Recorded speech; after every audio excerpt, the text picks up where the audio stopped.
Ditch the paper cuts and say hello to effortless signatures, because today we're diving into how to sign a document with Docusign, making legally binding agreements a breeze. First, head to Docusign.com and log into your account if you don't have one.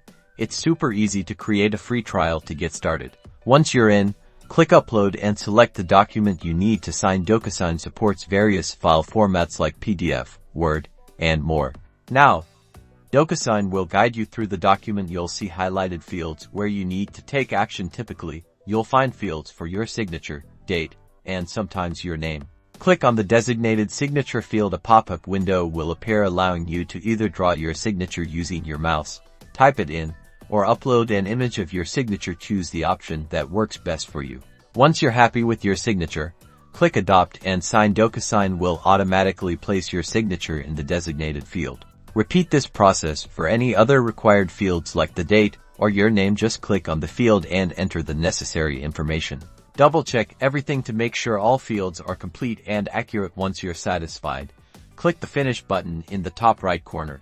And that's it. You'll be taken to a confirmation screen where you can download a copy of the signed document. A copy will also be emailed to you for your records. Now you have a legally binding document signed in just minutes. Don't forget to like and subscribe for more tips and tricks.